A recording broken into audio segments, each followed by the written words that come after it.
ప్రపంచంలో పలు దేశాలను వణికించిన భూకంపాలు త్వరలో భారత్ పైకి విరుచుకుపడే ప్రమాదం హెచ్చుగానే కనిపిస్తుంది. దేశంలో ఏకంగా 61% ప్రాంతం సాధారణం నుంచి ప్రమాదకర భూకంప రిస్క్ పరిధిలోకి చేరడమే ఇందుకు కారణం. కేంద్ర ప్రభుత్వానికి చెందిన బ్యూరో ఆఫ్ ఇండియా స్టాండర్డ్స్ కొత్తగా సవరించిన భూకంప డిజైన్ కోడ్ ఈ ప్రమాదకర విషయాన్ని వెల్లడించింది. అంతేకాదు పొంచి ఉన్న భూకంప ప్రమాద తీవ్రతను తెలియచెప్పేందుకు కొత్తగా అత్యంత ఎక్కువ రిస్క్ జోన్ కేటగిరీని కూడా చేర్చింది. అత్యంత డేంజర్ జోన్లో హిమాలయాలు ఉన్నాయని హెచ్చరించింది. బ్యూరో ఆఫ్ ఇండియన్ స్టాండర్డ్స్ కొత్తగా సవరించిన భూకంప డిజైన్ కోడ్లో సంచలన విషయాలు బయటపెట్టింది. హిమాలయాలను ప్రపంచంలోకెల్లా భూకంప రిస్క్ అత్యంత ఎక్కువగా ఉన్న ప్రాంతాల జాబితాలోకి చేర్చేశాయి. హిమాలయాలు గతంలో 4-5 జోన్ల పరిధిలో ఉండేవి. ఆ ప్రాంతమంతా నిజానికి ఓ టెక్టానిక్ పలకపై ఉన్న భూకంప రిస్క్ తీవ్రతలో తేడా ఆధారంగా అప్పట్లో అలా విభజన చేశారు. అయితే ఆ క్రమంలో భూలోతుల్లోని పొడవాటి అగాధపు ప్రాంతాలతో పొంచి ఉన్న ముప్పును సరిగ్గా మదింపు చేయడంలో విఫలమైనట్లు సైంటిస్టులే అంగీకరిస్తున్నారు.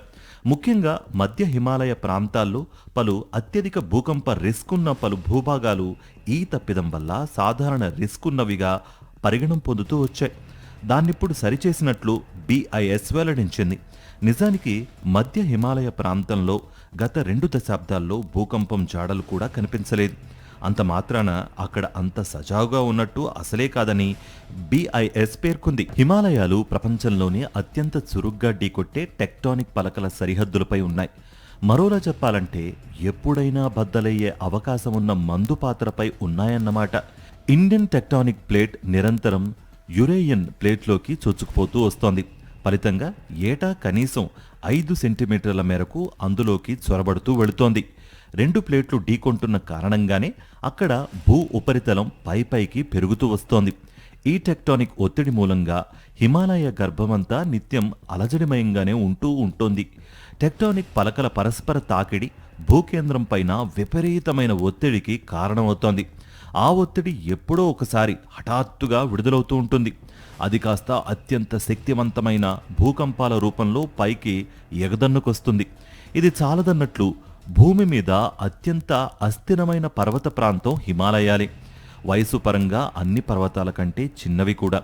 దాంతో హిమాలయాల్లోని రాళ్లు తదితరాలు నిత్యం అటూ ఇటూ కదులుతూనే ఉంటాయి. అందుకే ఇక్కడ గనక భూకంపం సంభవిస్తే అత్యంత ప్రాణాంతకమే అవుతుంది. అంతేగాక పలు భూకంప విరామ ప్రాంతాలు కూడా హిమాలయాల్లోనే ఎక్కువగా ఉన్నట్టు సైంటిస్టులు చెబుతున్నారు. అలాంటి ప్రాంతాల్లో భారీ భూకంపానికి ఎప్పుడైనా ఆస్కారం పుష్కలంగా ఉంటుందట. కన్నుని సావు మాదిరిగా ఇన్ని కారణాలు కలగలిసి హిమాలయాలను ప్రపంచంలోకెల్లా భూకంప రిస్క్ అత్యంత ఎక్కువగా ఉన్న ప్రాంతాల జాబితాలోకి చేర్చేశాయి. హిమాలయాల్లోని డెహ్రాడూన్, మొహంద్తో పాటు మొత్తం ఉత్తరాఖండ్ అంతా తాజాగా భూకంప డేంజర్ జోన్లోకి వచ్చేసింది. అక్కడ జనాభా నానాటికి ఊహాతీతంగా పెరిగిపోతూ ఉండడమే ఇందుకు ప్రధాన కారణంగా మారింది.